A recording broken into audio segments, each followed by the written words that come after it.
What is up, Instagram? Figured it was about time I addressed the elephant in the room. That is my torn bicep. My beautifully, mildly, slightly, not very, kind of torn bicep. I was gonna make a video about this right after the Olympia, but I got the flu, I got sick, I was traveling, recovered, got bronchitis, was traveling, and it just wasn't on the top of my priority list. So here we are. For my bicep, I don't know how it happened. Everyone's like, did you feel it? Did it pop? What did you do? I don't know how it happened. Sometimes that happened to me before with my other bicep, I think, when I was younger. But to go back to the beginning, on Wednesday I first noticed a little bit of pain. That was the day of my weigh-ins, 3 days of the Olympia. I was kind of pouring water, pulling weight, trying to make weight that night at 8 p.m. And super depleted and lean, obviously. Your body's more susceptible to injury. And felt some pain. Next day I felt a little bit more pain. It hurt when I was posing. And then I tried not to push it. Friday, it hurt a good amount. And I was trying not to pose too much. Normally I like to pose, especially when I'm carb loading and kind of like move the carbs through my body. But it just hurt, so I was kind of holding back. And then that night it was a little bit swollen. I'm just trying not to think about this right now. Went to bed, woke up the next day, and it was a little bit more swollen. Obviously not that bad. It was as swollen as you guys see in the picture from prejudging.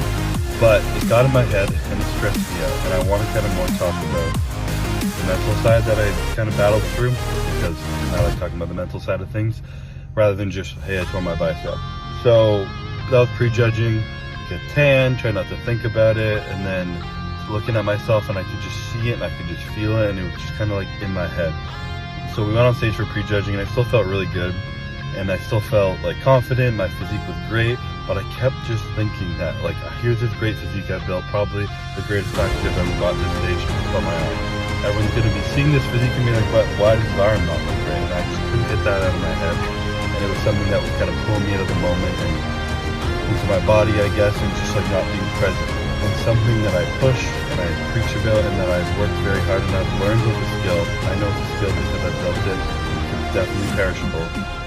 And I'm someone who was super shy and quiet and hated crowds and got anxious being in front of people, let alone speaking and posing when I was younger. But I built the skill to be able to be present and really enjoy the moment on stage at the Olympia. And that's why I love the Olympics so much, because I just can kind of like turn off the world and just like be on the stage under the lights, competitors and the fans watching. Just like there's this feeling of like absolute presence that you can't even explain. Or very grateful for this. And this kind of took away from that. I was like, fuck, so I was kind of being my heart on myself. And I also put a lot of expectations on myself, this year, and a lot of pressure on myself, having such a good prep. And having not brought my favorite package last year at the Olympia, and really wanting to just like come in and crush this, and knowing damn well that everyone else was crazy, so I gotta be bringing my best to really win.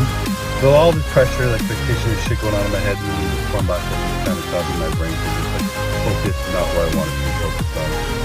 Not being as confident and present as I was. So I get on stage, pose, still do everything I need to do, and then I get off and I wasn't really in it fully. And I remember Hani even came up to me like, what the fuck are you